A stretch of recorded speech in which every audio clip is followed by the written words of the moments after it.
6절요. 누구든지 헛된 말로 너희를 속이지 못하게 하라. 이를 인하여 하나님의 진노가 불순종의 아들들에게 맞느니라. 헛된 소리 하지 말라는 겁니다. 예수만 믿으면 음란해도 천당 가고, 그리고 더러운 삶을 살아도 천당 가고, 우상숭배해도 천당 간다.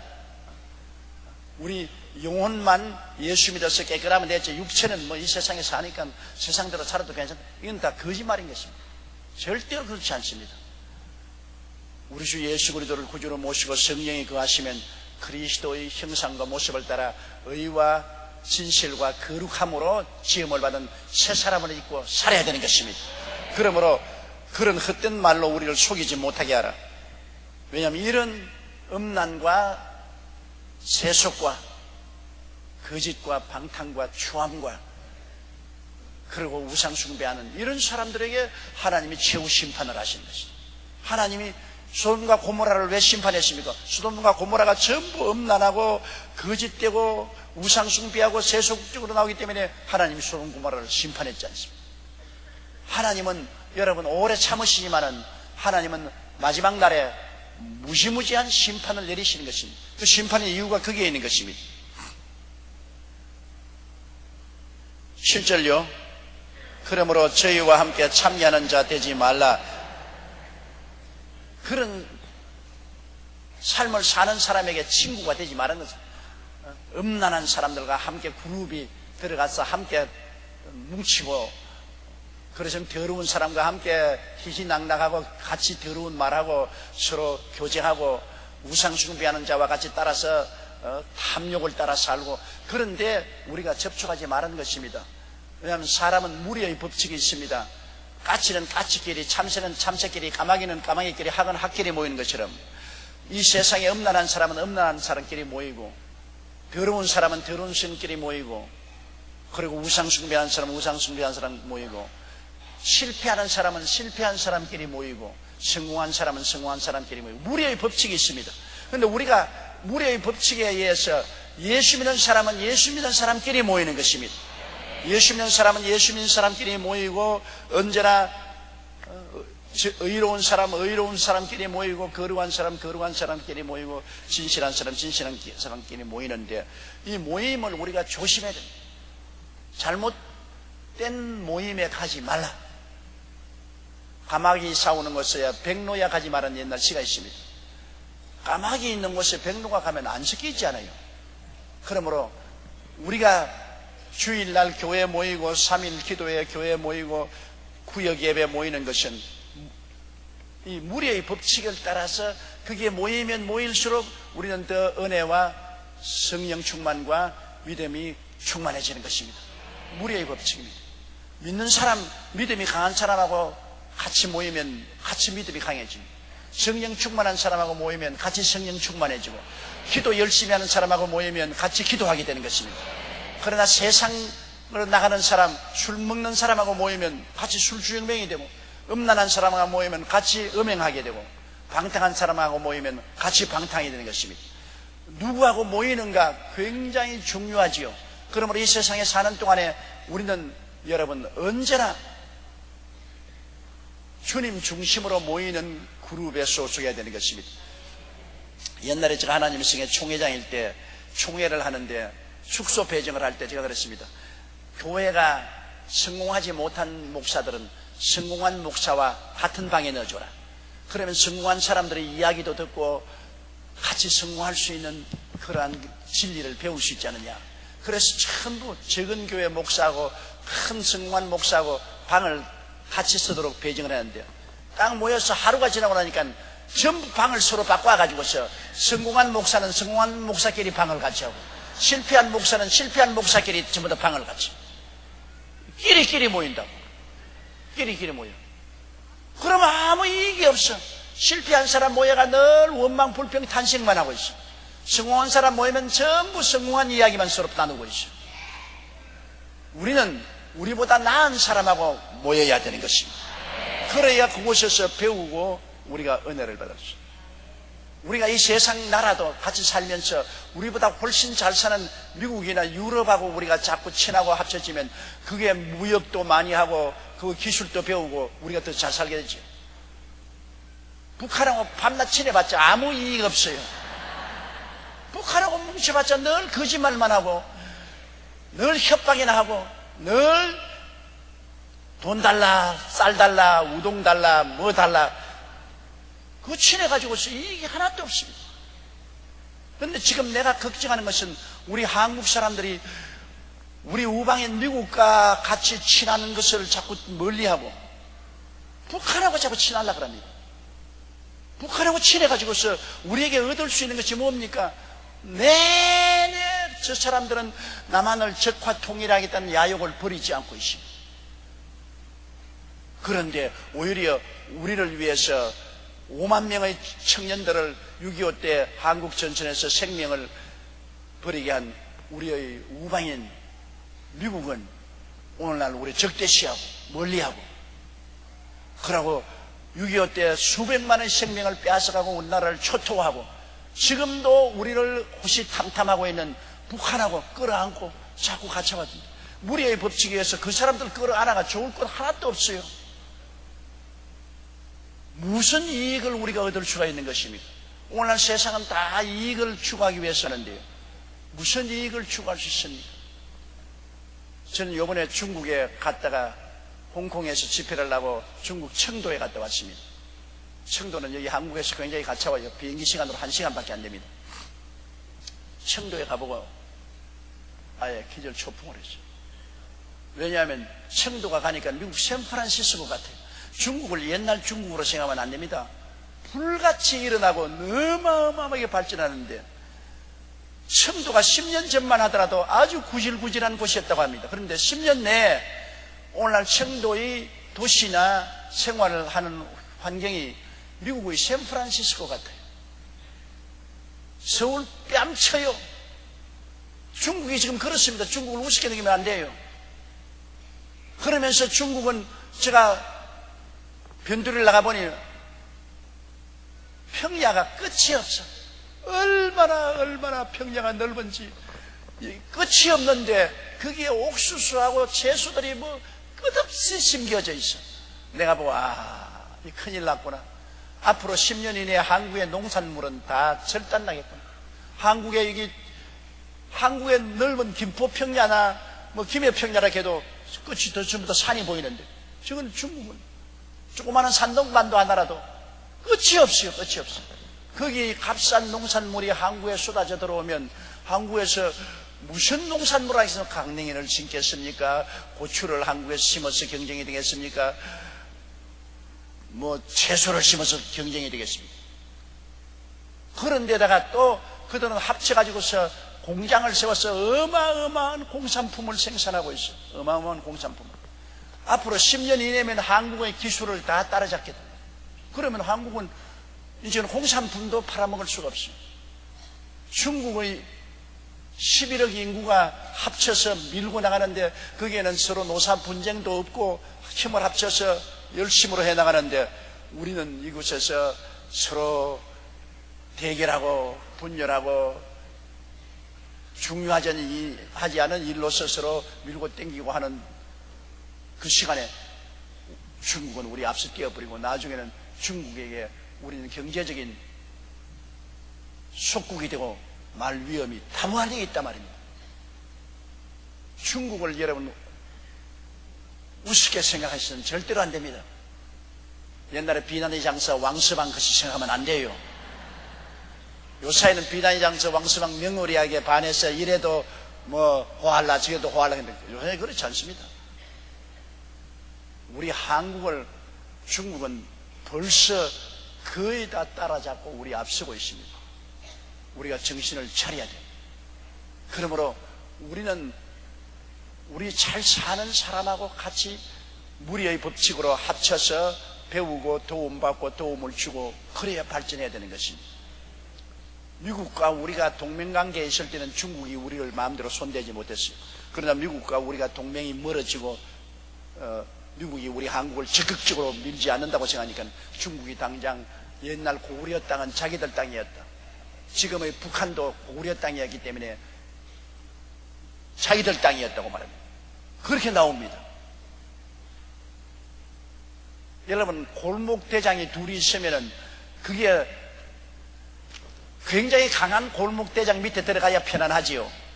나는 골목대장에 안 들어간다고 혼자 있으면 다른 적은 골목대장들에게 끌려다니면서 얻어맞고 밟히고 하잖아요. 우리 대한민국이라는 것은 지극히 적은 약소국가입니다. 제가 이번에 간 산동성만 하더라도 여러분 인구가 7천만입니다. 산동성 하나가 7천만입니다. 우리 한국 남북한 합천 인구만치 많습니다. 우리 한국은 조그마한 나라입니다. 중국에 비해서. 옆에 일본도 1억 2천만입니다.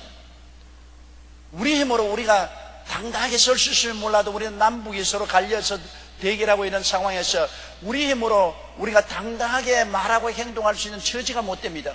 빽이 있어야 돼요. 빽이 없으면 우리 국제사회에서 살아갈 수 없어요. 지금까지 해방 이후로 계속해서 우리의 빽이 대해준 미국을 우리가 이제는 뒷발질로 차고 당신 빽 없다고 하면 나중에 우리는 아무 빽도 없이 우리 혼자 설 수 있느냐. 중국이 우리 옛날 고구려 땅까지 다 자기 땅이라고 잡아먹고 달라들고, 일본이 독도는 우리 땅이라고 해서 예산까지 편성해가지고서 독도를 경영하려고 달라들고, 우라파가 우리를 무시하고, 뭐 어떻게 하겠다는 말인 거죠. 우리가 지혜를 얻어서 우리의 살 길을 우리가 올바르게 해야 되는데, 그 중에서도 가장 중요한 것이 무리의 법칙을 따라서 우리는 힘있고 성공하고 잘 살아가는 사람하고 같이 살아가야 돼요. 그 길을 버리고 못 살고 깡패 노릇하고 지지리도 못난 사람하고 그룹이 되면은 얻을 게 하나도 없잖아요. 그렇기 때문에 성경에는 여기에 음행하는 자나 더러운 자나 탐하는 자하고 함께 하지 마라. 그들 무리에 들어가지 마라. 우리도 자식들 기원할 때 그러잖아요. 친구, 음란하는 친구, 더러운 친구, 탐욕의 친구들하고 친구 삼지 마라. 너희 그 친구 삼아가 백해무익이다. 그럼 누구하고 친구 삼을 것이냐? 정의롭고 진실하고 거룩하고 참되고 올바르게 공부하는 그런 친구들 삼아라. 무리의 법칙입니다. 이 무리의 법칙은 절대로 무시하지 못해요. 무리의 법칙, 잘못 무리를 택하면 우리는 망하고, 잘된 무리를 택하면 우리는 흥할 수가 있는 것입니다. 8절요. 너희가 전에는 어두움이더니 이제는 주 안에서 빛이라. 빛의 자녀들처럼 행하라. 너희가 전에는 어두움에 있었단 말이 아닙니다. 너희가 전에는 어두움이었다고 말했습니다. 어두움 속에 있는 것이 아니라 예수 안 믿는 사람들 그 자체가 어두움입니다. 그 왜냐? 어두움의 대왕이 사탄 아닙니까? 우리 믿지 않는 사람들 속에는 사탄이 들어와 있습니다. 우리끼리 말이지만 안 믿는 사람 보고 너희 속에 사탄이 들었다면 그건 화를 내겠죠. 그러나 사실은 사실이죠. 왜냐하면 예수님께서 베드로 보고도 사탄아 물러가라 그랬어요. 제가 늘 말했지만 우리 교회 열심히 있는 구역장 한 분이 그 남편이 예수를 안 믿고 자꾸 배반하고 술 먹고 바람도 피우고 하니까 애들 보고서 너 아버지가 사탄이라 그러더니, 너 아버지 사탄이다. 너 아버지 회개하기 위해서 기도하자. 그러니까 애들이 제 아버지가 직장에서 들어오면 사탄 들어왔다, 사탄 들어왔다. 그리고 밥상 받으면 사탄이 밥 먹는다. 출근하면 사탄이 나간다. 지금 사탄이 나간다. 얼마간은 몰랐는데 그 남편이 가만히 들어보니까 이상한 소리를 하거든. 자기가 들어오니까 사탄 들어왔다 그러고 또 사탄 나간다 그러고. 나중에 사유를 알아본 적 사탄은 귀신 대장이라는 것을 알고, 아이고 노발대발해서 내게 전화를 해서 조영기 목사, 당신이 조영기 목사야? 목사입니다. 당신이 교회에서 어떻게 가르치기에 그래 집에 아내와 자식들이 나를 보고 사탄 귀신 대장이라 그러냐? 당신이 그러고도 목사야? 그래서 나 그런 설교한 적도 없고 사탄이라 한 적도 없습니다. 그저 세상 안 믿는 사람들은 마귀 세상에 살고 있다는 그렇게 말하지 당신을 왜 사탄이라 그래요? 근데 우리 마누라 그렇게 말하는데 그건 잘못 알아서 그럴 것입니다. 나는 속으로는 사탄이야 사탄이지 뭐. 그러나 사탄을 보고 사탄이라 하면 좋아하지 않잖아요. 그러니까 지혜롭게 하라. 그 다음 내 그 구역장님 만나서 좀 지혜롭게 해서 날 좀 괴롭히지 말라고. 속으로 남편이 사탄이니까 회개시켜야겠다 해야지. 겉으로 자꾸 사탄이 들어온다, 사탄이 나간다고, 너 아버지는 사탄이다 그러고 하면 그 문제가 보통 어려운 문제가 아니라고. 그러나 안 믿는 사람 속에는 사탄이 들어와서 주인 노릇하고 있습니다. 우리는 자 집인데 이 집에 사탄이 주인으로 들어와 있으니까 사탄 집이 되죠. 그러므로 어두운 가운데 있는 것이 아니라 우리가 사탄이 어두움의 대왕이기 때문에 사탄이 들어와 있으므로 어두움입니다. 우리 자체가 어두움입니다. 그런데 회개하고 예수 믿으면 빛의 대왕이신 예수님이 들어와 계시기 때문에 우리가 빛이 되어버린 것입니다. 빛 안에 있는 것이 아니라 우리가 빛이 되어버려요. 전기 필라멘트에 전기가 들어오면 전구가 빛이 되어버리지 않습니까? 그게 빛 안에 있는 것이 아니라 그 자체가 빛 아닙니까? 우리 속에 빛의 그런 되시는 예수님이 들어오시면 우리가 빛이 되어버린 것입니다. 안 믿는 사람은 어두움이요, 예수 믿는 사람은 빛이 됩니다. 빛입니다. 그러므로 빛은 밝으니까 빛이 되었으면 빛의 자녀처럼 행해야 합니다. 밝은데 어두움으로 행할 수 없지 않아요. 밝으면 밝은 대로 행하지. 그러므로 여기 성경에 보면은 전에는 너희가 어두움이든 이제는 빛이라, 빛의 자녀처럼 행하라. 9절요. 빛의 열매는 모든 착함과 의로움과 진실함이 있느니라. 빛의 자녀들처럼 행하라. 빛의 자녀들처럼 어떻게 행할까요? 빛은 그 속성이 여기 성경에 보면은 모든 착함과, 빛의 속성은 착함에 있다. 사람의 마음이 악한 사람하고 착한 사람이 있잖아요. 마음이 착한 사람은 온유하고 이해력이 많고 인내심도 많고 부드러운 마음, 착한 마음 참 좋지. 착한 아내 만난 사람은 왔다요, 왔다. 아내가 착하면은, 어질고 착하면 그 남편을 잘 오래 참고 받들어주고 격려해주고 힘이 되어주고, 그래서 그 남편이 훌륭한 남편으로서 인생을 살아갈 수 있어요.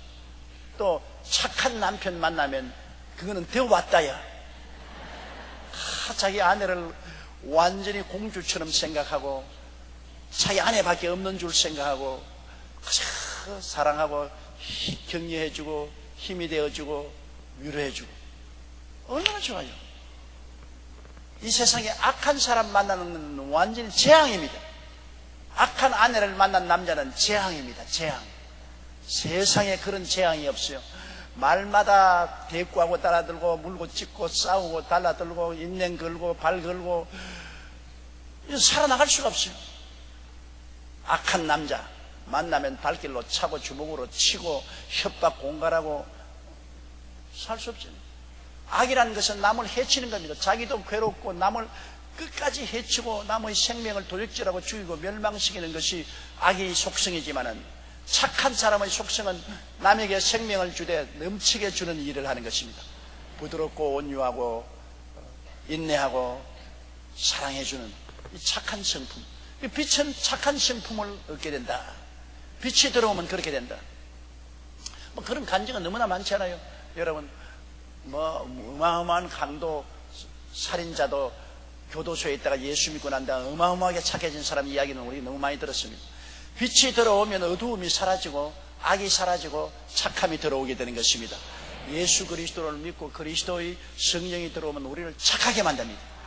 착하게 만듭니다. 그러므로 여러분, 예수를 믿으면 착한 아내가 되고 착한 남편이 되고 착한 사회인이 되어야만 하는 것입니다.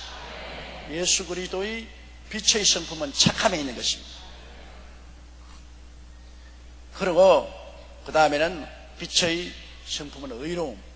어두움은 사라지고 의롭게 사는 것. 제가 말했지만 빛이 들어오면 우리는 의롭게 된다. 환한 빛 속에서 우리의 모든 결점을 바라보고 그걸 다 회개하고 씻고서 의롭게 되고, 그리고 진실함, 거짓이 없이 오불꼬불하지 않고 진실함. 빛이 비친 사람은 착하고 의롭고 진실함. 거룩하면 또 말할 필요 없지. 그러므로 내가 언제나 빛의 자녀냐 어두움의 자녀냐를 생각해 봐야 돼. 내가 악하게 살고 불의하게 살고 거짓말을 하고 더럽게 살면 어두움의 자식이, 아무리 자기가 교회에 열심히 나와도 그건 어두움의 자식이야. 왜냐하면 그 열매를 보고 그 나무를 알지는데 그 열매가 악하고 불이 부정하고 거짓말쟁이고 더러우면 그거는 가짜죠. 그러나 열매가 착하고 의롭고 진실하고 거룩하면 그것은 하나님의 자녀예요. 빛의 자녀예요. 우리는 그 바깥 모습을 보지 말고 그 열매를 봐야 돼요. 열매가 내용이에요. 어떤 열매를 맺는, 사람이 겉으로는 아무리 훌륭하게 보여도 열매가 나쁘면 나쁜 사람입니다. 그러나 겉으로 보면 사람이 인정 못 받는 사람도 그 삶 자체 열매를 보면은 그 사람이 어떠한 사람인 줄 아는 것입니다. 그렇기 때문에 자녀들 혼자 시킬 때 딸을 며느리로 되려면은 그 부모님의 삶의 열매를 봐야 돼요. 부모님들이 착하고 진실하고 의롭고 거룩한 삶을 사는지 그 삶의 열매를 봐야 돼요. 왜? 부전자전이라는 말이 있거든요. 부모의 삶의 그 영향력이 자식에게 가요. 그러므로 딸을 얻을 때도 더구나 부모보다도 엄마를 더 보고, 딸을 시집 보려거든 아들을 보려거든 부모를 물론 보지만 아버지를 봐야 돼요. 아들은 아버지를 닮습니다. 딸은 엄마를 닮고. 참 내가 생각해보면 요사이 내가 거울을 따라보면 내 얼굴 모습도 우리 아버지가 완전히 닮았어. 목에 주름살 지금까지 우리 아버지를 다 닮았어. 별 도리 없이 아버지가 내 속에서 살아가는 것을 나는 종종 느낍니다. 내가 침 뱉는 것도 아버지식으로 침을 뱉고, 말하는 것도 아버지식으로 말을 하고, 생각하는 것도 아버지식으로 생각하고, 화 잘 내는 것도 아버지식으로 화를 잘 내고, 아버지가 속에 점점 더 살아나요. 어떻게 할 수 없이 아들은 집에 있으면서 아버지를 통하여 인생을 배우고, 딸은 엄마를 통해서 인생을 배우는 것입니다. 그러므로 그 아버지의 그 아들이고 그 어머니의 그 딸이 되는 것입니다. 그 아버지 어머니가 착하고 정의롭고 진실하고 거룩하면 그 자식들도 거의 다 그렇습니다. 거의 다. 특별한 예외는 있겠지만은, 그러나 부모가 악하고 불의하고 정직하지 않고 더러우면 좀처럼 그 속에서 좋은 자식이 태어나기 힘든 것입니다. 그러므로 우리는 빛의 자녀, 우리 주님이 빛이니까 빛의 자녀처럼 행해야 돼요. 주님이 빛이지 않습니까? 우리 주님이 너무나 착하고 정의롭고 진실하고 거룩하니까 빛의 자녀들처럼 우리가 살아야 돼요. 빛을 발하시니까. 그러므로 우리의 삶에 우리는 늘 자기를 반성하는 삶을 살아야 됩니다. 내가 정말 빛의 자녀로서 사느냐, 내가 어두움의 자식으로 살지 않느냐, 내가 빛의 자녀처럼 생각하고 말하고 행동하고 사느냐. 윤리와 도덕성을 우리가 늘 생각해야 되는 것입니다. 우리가 예수 믿는다고 해서 형식만 가지고 내용을 잃어버리면 안 돼요. 내용 없는 크리스찬은 크리스찬이 아닙니다. 주님이 우리를 찾으실 때 우리 형식을 보고 찾으시는 게 아니라 내용을 보고 찾으시는 것입니다.